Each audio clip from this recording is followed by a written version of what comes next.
পাওয়ার term deposit বা FDI সম্পর্কে আপনারা জানেন। এখানে যে এটি লেখা আছে সেটা হচ্ছে মুদ্রা পাওয়ার টার্ম ডিপোজিট, যেটাকে আপনারা এফডিআই নামে পরিচিত। তো আপনি যদি ইসলামী ব্যাংকে অ্যাকাউন্টটি করতে চান অবশ্যই এমটিডিআর অথবা হচ্ছে এফডিআর বলতে পারেন অফিসারদেরকে। তো যাই হোক, আমরা আজকে দেখব যে 1 মাস থেকে সর্বোচ্চ 3 বছর পর্যন্ত যেহেতু এই এফডিটি করা যায়, সেক্ষেত্রে তারা কত পার্সেন্ট করে মুনাফা দিচ্ছে আমরা আজকে সেটা দেখতে চাই। ওকে, আপনি যদি এখানে খেয়াল করে দেখেন, প্রথম মাসের জন্য 1 মাসের জন্য তারা মুনাফা দিচ্ছে 6%, 3 মাসের জন্য তারা এখানে মুনাফা দিচ্ছে 10%, আর 6 মাসের জন্য তারা মুনাফা দিচ্ছে 10.30%, এবং 1 বছরের জন্য তারা মুনাফা দিচ্ছে 10.50%। যেহেতু আমরা 1 থেকে আজকে 1 বছর পর্যন্ত আপনাদেরকে দেখাবো, সেই ক্ষেত্রে আমরা এইটুকুর মধ্যে আজকে সীমাবদ্ধ। তো যাই হোক, আমরা এখান থেকে প্রথমত পার্সেন্টেজগুলো কালেকশন করে নিয়েছি। এখন আপনাদের বোঝানোর সুবিধার্থে আমরা কিন্তু এটি পূর্বে বের করে রেখেছি, সেটা আপনাদেরকে দেখাচ্ছি। তারপরে আমরা দেখাবো যে আমরা এটি কীভাবে বের করেছি, অনেকে এই জিনিসটি আমাদের কাছে জানতে চান। তো এখানে যদি একটু খেয়াল করে দেখেন, আমরা একটা এক্সেল শিটের মাধ্যমে প্রথমত এটি বের করে নিয়েছি। উপরে লেখা আছে ইসলামী bank Bangladesh PLC fixed deposit rate 2025 এবং সম্ভাব্য মুনাফা। প্রতিনিয়ত আমরা সম্ভাব্য মুনাফা ইসলামী ব্যাংকগুলোর ক্ষেত্রে বলে থাকি এই কারণে যে ইসলামী ব্যাংকগুলো সাধারণত যে মুনাফার রেটগুলো প্রকাশ করে, এগুলো কিন্তু সবসময় একরকম থাকে না। তারা কিন্তু মাঝে মধ্যে বা যে কোনো সময় এটি পরিবর্তন করতে পারে। সেই ক্ষেত্রে এখানে সম্ভাব্য মুনাফাটি আমরা উল্লেখ করেছি। আর আরেকটি বিষয় হচ্ছে, সম্ভাব্য মুনাফা উল্লেখ করার কারণ হচ্ছে যখন এই রেটগুলো পরিবর্তন হবে বা এই রেটগুলো চেঞ্জ হবে, তখন কিন্তু এখানে যে মুনাফাগুলো আমরা বের করে দেখিয়েছি এগুলো পরিবর্তন হবে। সেই ক্ষেত্রে হয়তো অনেকে আমাদেরকে কমেন্ট করতে পারেন যে আপনার দেওয়া যে রেটগুলো আছে এই রেটগুলো মধ্যে মিলছে না। যাই হোক, আমাদের অ্যামাউন্ট হচ্ছে আজকে 1 লক্ষ থেকে সর্বোচ্চ 3 লক্ষ টাকা পর্যন্ত আমরা যদি যে কোনো অ্যামাউন্টে আমরা যদি ইসলামী ব্যাংকে রাখি, আমরা 1 মাস, 3 মাস, 6 মাসে কত টাকা পাচ্ছি এখানে আপনাদেরকে দেখানোর চেষ্টা করছি। ওকে, আমরা যদি 1 লক্ষ টাকা এখানে জমা রাখি, সেই ক্ষেত্রে আমরা 1 মাসের জন্য 425 টাকা পাচ্ছি। 3 মাসের জন্য যদি জমা রাখি সেক্ষেত্রে 2125 টাকা, 6 মাসের জন্য যদি রাখি 4378 টাকা, এবং হচ্ছে 1 বছরের জন্য যদি আমরা 1 লক্ষ টাকা জমা রাখি এখানে 8925 টাকা পাচ্ছি। এখন আরেকটি কথা এখানে আমরা লিখেছিলাম যে 15% উৎস কর বাদ দিয়ে আমরা হিসাবটি করেছি। তার মানে হচ্ছে এখানে যে 1 লক্ষ টাকা 6%-এ যে মুনাফাটি বের হয়েছে, এই মুনাফাটি 425 টাকা যেটি বের হয়েছে এটা কিন্তু আমাদের 15% বাদ দিয়ে আমরা বের করেছি। যাই হোক, এটা বের করার জন্য আমরা একটি সংক্ষিপ্ত ক্যালকুলেটরে যাচ্ছি, গুগল ক্যালকুলেটর।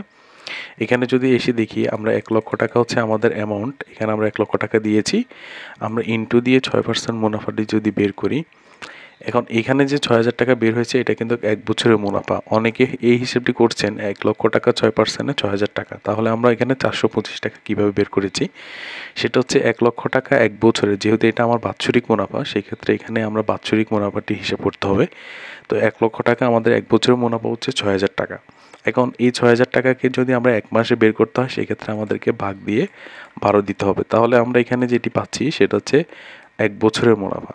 ঠিক আছে, 1 বছরের মুনাফা থেকে আমরা 1 মাসের মুনাফাটি বের করে নিয়েছি। এখন এই 500 টাকা আমার 1 মাসের মুনাফা।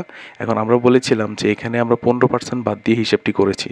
তো 15% যদি আমরা বাদ দিই, 500 টাকার 15% হবে আমার 15% যদি বাদ দিই সেই ক্ষেত্রে আমরা পাচ্ছি 425 টাকা। এখন এখানে আরেকটি বিষয় আপনাদেরকে বলি যে 15% বিষয়টি কোত্থেকে আসছে। এটা হচ্ছে একটি সরকারি ট্যাক্স বা উৎসে কর, যেটাই আপনারা বুঝেন না কেন। এখন এই 15%-এর জায়গায় আপনি 10%ও কাটা যাবে এমন সুযোগও রয়েছে। এখন এটা হচ্ছে আপনি যদি টিন রিটার্ন স্লিপ বা টিন সার্টিফিকেট অ্যাকাউন্ট করার সময় জমা দিয়ে থাকেন, সেই ক্ষেত্রে এখানে যে 15% উৎসে কর বাবদ কাটা যাচ্ছে এটা কিন্তু তখন 10%-এ কাটা যাবে। তো যাই হোক, আশা করি বুঝছেন যে আমরা 425 টাকা কীভাবে এখানে বের করেছি। চাইলে আমরা একটি রিপিট দেখাতে পারি, এখানে দেখতে নিতে পারছেন। এবার আমরা দেখাবো আপনাদেরকে যে 1 লক্ষ টাকা আপনি যদি 3 মাসের জন্য জমা রাখেন সেক্ষেত্রে আমরা কীভাবে বের করেছি। তো 1 লক্ষ টাকা হচ্ছে আমার 1 বছরের মুনাফা, 1 লক্ষ টাকা হচ্ছে আমার মুনাফা যে আসল টাকা, আর আমরা এখান থেকে দিব 1 লক্ষ টাকার যে পার্সেন্টেজ আমরা দেখতে পেয়েছি সেটা হচ্ছে 10%। সেই ক্ষেত্রে আমরা যদি এখানে 10%ই বের করে থাকি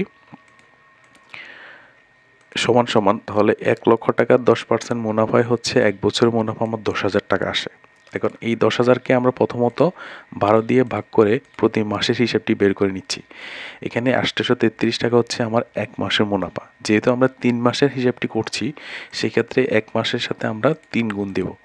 তাহলে এখানে হচ্ছে 2500 টাকা। তাহলে আমার 1 লক্ষ টাকা 3 মাসের জন্য ইসলামী ব্যাংকে রাখলে আমরা পাচ্ছি 2500 টাকা। তবে আমরা প্রথমেই বলেছিলাম এখান থেকে কিন্তু আমরা 15% ব্যাট বাদ দিয়েছি। তো 15% যদি উৎসে করটি আমরা বাদ দিয়ে থাকি তাহলে আমরা পাচ্ছি 2125 টাকা। তাহলে এখানে দেখতে পাচ্ছেন যে 2125 টাকা কিন্তু আমরা বের করেছি। ঠিক একইভাবে যদি আমরা 6%টা বের করে থাকি সেক্ষেত্রে আপনি যদি দেখেন 1 লক্ষ টাকা হচ্ছে আমাদের আসল টাকা, এখান থেকে আমরা 10.30% হচ্ছে আমাদের মুনাফার রেট। তাহলে সমান দিলে 1 বছরে হচ্ছে 10,300 টাকা আমাদের 1 বছরে। এখান থেকে আমরা 12 দিয়ে ভাগ করব, তাহলে আমরা 1 মাসেরটা পেয়ে যাচ্ছি এখানে। এই যে 1 মাসের মুনাফা হচ্ছে 858 টাকা। তাহলে আমরা দেখতে পাচ্ছি যে আমাদের রেট হচ্ছে যে 6 মাসের জন্য আমরা ফিক্সড ডিপোজিটই করব, সেই ক্ষেত্রে আমরা এখানে গুণ দিব 6 মাস। তাহলে 6 মাসে আমার আসে 5,150 টাকা। এটা হচ্ছে আমার 6 মাসের জন্য যদি আমি করি 1 লক্ষ টাকা, তাহলে 1 লক্ষ টাকায় আমি 6 মাসে 5,150 টাকা পাচ্ছি। এখান থেকে আমরা যদি 15% ভ্যাটটি বাদ দিয়ে থাকি সেই ক্ষেত্রে আমরা 4,377 অথবা 78 লিখতে পারি। তাহলে এখানে 4,378 টাকা আমরা বের করেছি।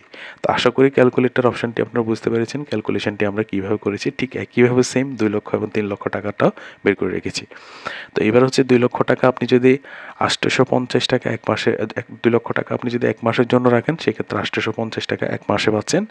3 মাসের জন্য জমা রাখলে 4,250 টাকা, 6 মাসের জন্য জমা রাখলে 8,755 টাকা, আর 2 লক্ষ টাকা 1 বছরের জন্য জমা রাখলে আপনি 17,850 টাকা পাচ্ছেন। 3 লক্ষ টাকা আপনি যদি 1 মাসের জন্য জমা রাখেন সেই ক্ষেত্রে 1,275 টাকা, 3 মাসের জন্য রাখলে 6,375 টাকা, 3 লক্ষ টাকা 6 মাসের জন্য রাখলে 13,133 টাকা, 3 লক্ষ টাকা 1 বছরের জন্য জমা রাখলে 26,775 টাকা পাচ্ছেন। এখন এখানে কিছু প্রশ্ন আপনাদের পক্ষ থেকে থাকতে পারে, সেটা হচ্ছে আপনি যদি 3 মাসের জন্য করে সেই 3 মাস পরে লাভগুলো উত্তোলন করে মূল টাকাটা রাখতে চাচ্ছেন, সেটা কি পরবর্তীতে আবার নতুন করে করতে হবে কিনা? এটা হচ্ছে একদমই না। আপনাকে অবশ্যই এটা জানতে হবে যে এখানে যদি 3 মাসের জন্য আপনি করেছেন, এই 3 মাস পরে আপনি যখন লাভগুলো উত্তোলন করতে পারবেন সেটা কিন্তু পরবর্তী মাসে আবার স্বয়ংক্রিয়ভাবে অটোমেটিক্যালি চলবে। আর আপনি যদি 3 মাস বা 6 মাসের জন্য করে পূর্ববর্তী 3 মাস অথবা 1 মাসের মধ্যেই ভেঙে ফেলেন, সেই ক্ষেত্রে আপনার টাকার কিছু অংশ কাটা যাবে। আর আরেকটি বিষয় হচ্ছে 3 লক্ষ টাকা আমরা কেন করেছি? আপনি যদি 3 লক্ষর ফিগারটা যদি আপনার কাছে যদি মনে করেন 10 লক্ষ টাকা বা 8 লক্ষ টাকা থাকে, সেই ক্ষেত্রে যদি আপনার 5 লক্ষ 1 টাকার উপরে উঠে যায় সেই ক্ষেত্রে কিন্তু আপনার সরকারিভাবে আবগারি শুল্ক 500 টাকা কর্তন করা হবে। সেই ক্ষেত্রে যাদের কাছে 10 লক্ষ অথবা 8 লক্ষ টাকার অ্যামাউন্ট আছে আপনারা চাইবেন যে 2 ভাগে ভাগ করে রাখার জন্য। এবার আমরা দেখব যে এই অ্যাকাউন্টটি করতে হলে আপনাকে কোথায় যেতে হবে। এই অ্যাকাউন্টটি অবশ্যই করতে হলে আপনাকে ইসলামী ব্যাংকের যে কোনো নিকটস্থ শাখায় যেতে হবে, সেখান থেকে আপনি অ্যাকাউন্টটি করতে পারবেন। ইসলামী ব্যাংকের শাখা, উপশাখা অথবা এজেন্ট ব্যাংকিংয়ে আপনি এই অ্যাকাউন্টটি করতে পারবেন। এই অ্যাকাউন্টটি করার জন্য আপনাকে যে কাগজপত্রগুলো ব্যাংকে নিতে হবে সেটা হচ্ছে গ্রাহকের voter ID card, passport, driving license অথবা জন্ম সনদ। এই 3টি ডকুমেন্টসের যে কোনো একটি ডকুমেন্টস আপনাকে ফটোকপি করে নিয়ে যেতে হবে। গ্রাহকের পাসপোর্ট সাইজের 2 কপি ছবি অবশ্যই নিতে হবে।